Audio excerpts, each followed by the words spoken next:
بسم الله الرحمن الرحيم. الحمد لله رب العالمين، وأفضل الصلاة وأتم التسليم على نبينا محمد وعلى آله وصحبه أجمعين.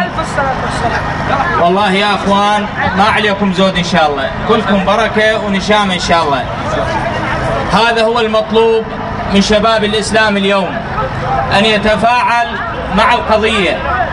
فحينما تنتهك الأعراض وتغتصب الحرمات لا نريد أن نرى شبابا متسكعا تائها منحرفا، وإنما شبابا يفزعون وينتخون لقضيتهم ولأمتهم ولترابهم ولدينهم ولعرضهم.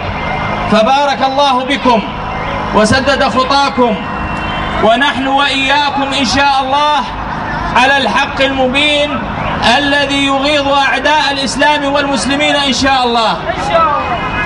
فما نريده منكم من هذا التجمهر ومن هذا التجمع أن يتفاعل في الشوارع ويكون بانتظام أكثر، ويكون الهتاف منظم، والشعارات التي ترفع موجهة لأعداء الله وأعداء الإنسانية وأعداء الضمير الميت الذين استباحوا الحرمات فجعلونا نتخبط في الظلمات، الذين سرقونا والذين قتلونا والذين ضيعوا جيلا بأكمله، وسوف يسعون إلى ضياع مصير الأمة بأجمعها.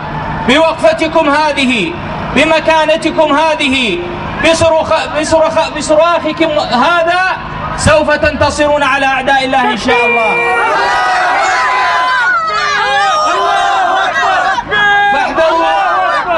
فاحذروا من المرجفين، واحذروا من المغرضين، واحذروا من الذين لا يريدون تفعيل هذه القضية، فهم كثر اليوم، والقلة القليلة هم الصابرة التي وعدهم الله بنصره إن شاء الله. ألا إن نصر الله قريب، ألا إن نصر الله قريب، ألا إن نصر الله قريب. ونريد منكم أيها شباب الأمة أن تتفاعلوا مع بقية شباب المحافظات بالهتاف إن شاء الله. نعم إن شاء الله. فشكرا لكم وجزاكم الله خير على وقفتكم هذه. فاثبتوا واصبروا ورابطوا، فالنصر لكم إن شاء الله.